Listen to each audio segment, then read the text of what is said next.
माघ मास की चतुर्थी तिथि को सकट चौथ कहा जाता है। इस तिथि को तिल चतुर्थी, संकष्टी चतुर्थी, तिलकुटा चौथ, तिलकुट, वक्रतुंडी चतुर्थी और माधी चतुर्थी भी कहा जाता है। इस दिन भगवान गणेश, चंद्रदेव और माता सकट की उपासना करने का विधान बताया गया है।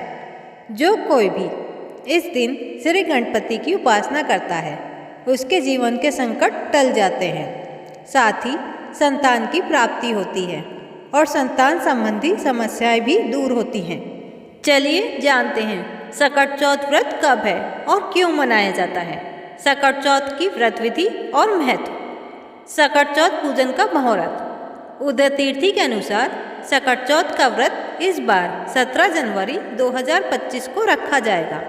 सकट चौथ की चतुर्थी तिथि 17 जनवरी की सुबह 4:06 पर शुरू होगी और तिथि का समापन 18 जनवरी की सुबह 8:30 पर होगा। सकट चौथ के पूजन के लिए पहला मुहूर्त सुबह 5:27 से 6:21 तक रहेगा और दूसरा मुहूर्त सुबह 8:34 से 9:53 तक। साथ ही चंद्रमा को अर्घ्य देने का समय रात 9:09 पर रहेगा। सकट चौथ पूजन विधि। सकट चौथ के दिन भगवान गणेश के साथ साथ चंद्रदेव की भी पूजा का विधान बताया गया है। इस दिन व्रत रखने वाली महिलाओं को निर्जला व्रत करना होता है। इसके बाद रात में चंद्रमा के उदय होने के बाद महिलाएं चंद्रमा को अर्घ्य देती हैं और चंद्रमा की विधि विधान से पूजा करती हैं।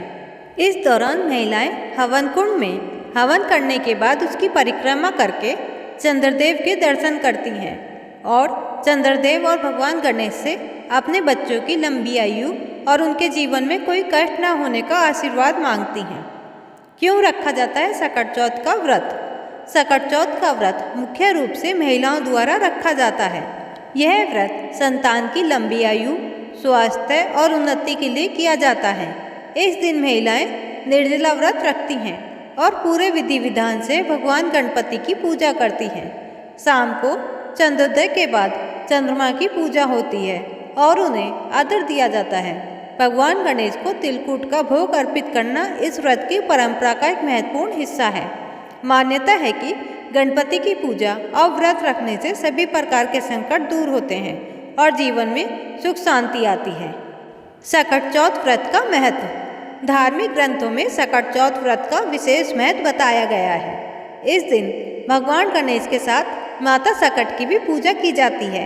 माना जाता है कि यह व्रत माता और संतान के संबंधों को मजबूत करता है और संतान को दीर्घायु का आशीर्वाद प्रदान करता है। इस व्रत को रखने से परिवार में समृद्धि आती है और जीवन के कठिन समय में भगवान गणेश का आशीर्वाद प्राप्त होता है। साथ ही चंद्रमा को अर्घ्य अर्पित करने से चंद्रदेव की कृपा प्राप्त होती है, जो मानसिक शांति और समृद्धि का प्रतीक है। आप सभी को सकट चौथ की हार्दिक शुभकामनाएं। भगवान गणेश की कृपा से आपका जीवन सुखमय और समृद्ध हो। वीडियो को लाइक और शेयर करें और चैनल को सब्सक्राइब करना ना भूलें। धन्यवाद।